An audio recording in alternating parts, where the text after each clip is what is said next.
हुन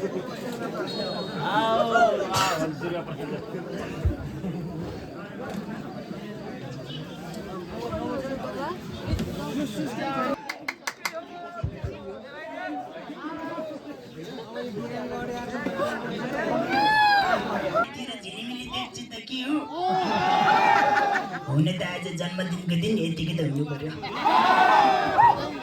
अब खड्काजी जोडा पनि आउने कुरा थियो, जहिले ढिला गर्छ त्यो फेरि सैन्यदेखि उस्तै भनेको। अब आउँदै होला, कता पो छ कुन्नी।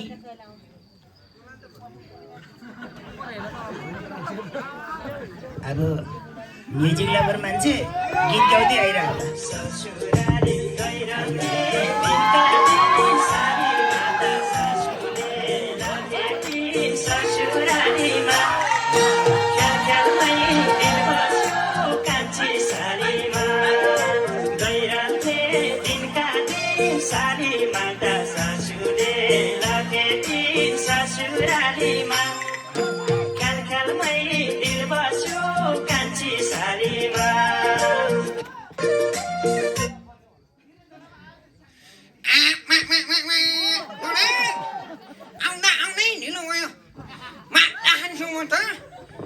जन्मदिनको एकदमै धेरै शुभकामना हो।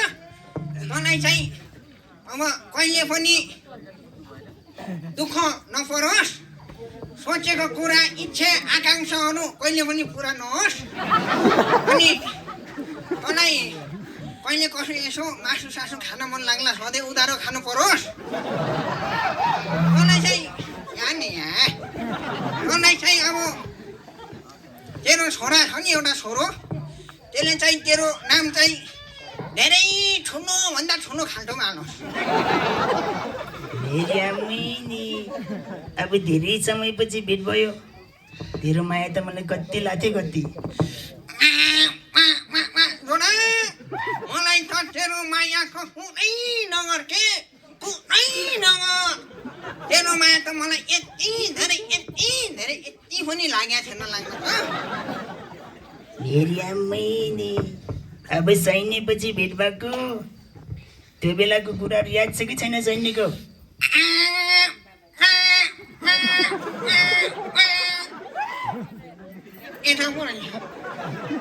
सैन्यको त कुनै नगर खे जोडा। सैन्यको त सैन्य त छँदैछ।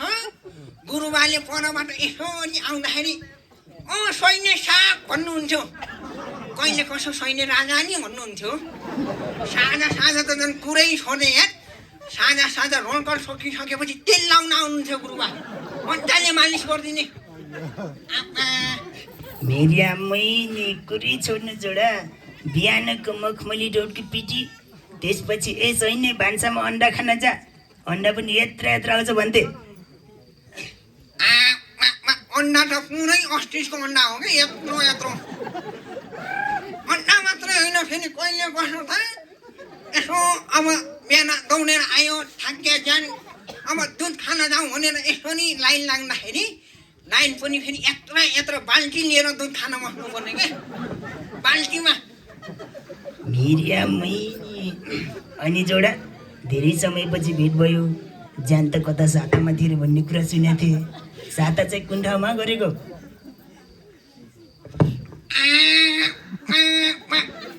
साताको त जोडा कुनै नगर मसँग साताको त यो त साता होइन, यो त भाग्ने मानिले मात्र गर्न पाउने साता रहेछ के।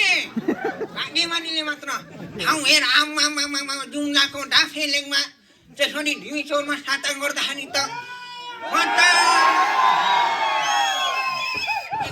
फोटो खिच्न लाग्नु भएको रहेछ। अनि फोटो खिच्न लाग्नु भएको रहेछ।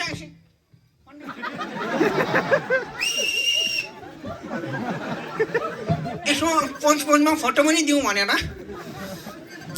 यस्तो रमाइलो ठाउँमा साता गरियो। हेर, धेरै कुराहरू सिकियो। अब फेरि आफू तराईको मान्छे परियो, कहिले हिउँदो देखे मान्छे, यो फेरि सेतो नुन जस्तो हुँदो रहेछ।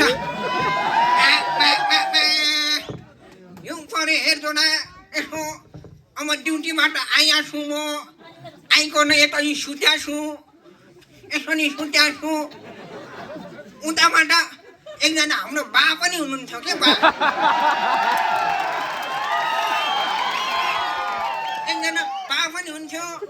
यताबाट कबुलमा खाना खुल्यो यताबाट कबुलमा खाना खुल्यो भन्नुहुन्थ्यो म फेरि यसरी सुत्या मान्छे यसरी जुरुक्कै उठेर कुनले हानेर भात खान जान्थेँ फेरि अनि जोडा सातामा त हिउँ पनि पर्यो होला हिउँबाट कसरी बचियो त चिसोमा हिउँको कुरै नगर्खे जोडा अब पालभित्र सुन्नुपर्ने हेर यसरी सुत्या छु हिउँले त यसो ठुलो पाल पनि हिउँले ढाक्दै ढाक्दै ढाक्दै सानो सानो हुँदै आउँदो रहेछ अनि फेरि आफू फेरि लास्टै अल्छी के बाहिर निस्किन छाउ लाग्ने यसरी पुरै खुट्टाले आउँछ यसरी हिउँ फाल्ने पनि मिरियामैनी साता त बिजुक रमाइलो भएछ त हे छोड्दै आज मेरो जन्मदिन अब केक काटेर यसो रमाइलो गरौँ हुन्छ केक पनि छ त म फेरि केक भनेपछि लास्टै मिठो मिठो मिठो नमिठो लाग्छ केक काटे काटौँ काटौँ ह्याप्पी बर्थडे पानी जोडा ओइ निस्कन्छु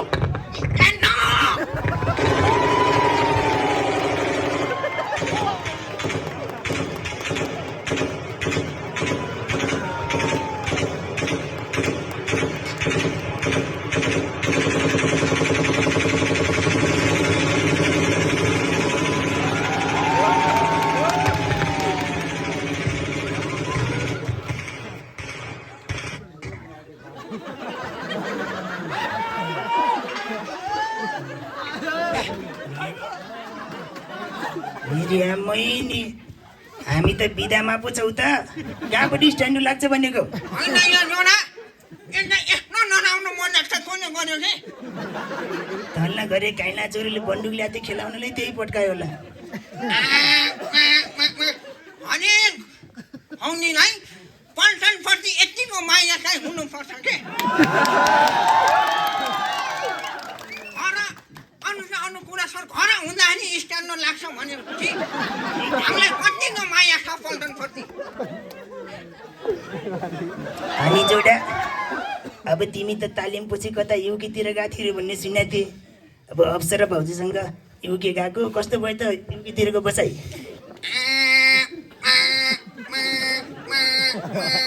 होइन के गर्छ यो युके कथा कुरै नगर के जोडा मसँग युके त भन्दा नि खतम रहेछ कि नेपाल भन्दा न त्यहाँ बत्ती जान्छ न हानाहान हुन्छ न कुटाकुट हुन्छ न केही हुन्छ हेर अब यस्तो नेपालमा 16 घन्टा लोड सेडिङ खेपेर बस्यो मान्छे मलाई त्यहाँ गएपछि दिनभरि बत्ती आएको देख्दाखेरि कति गाह्रो भयो होला मलाई अब यहाँ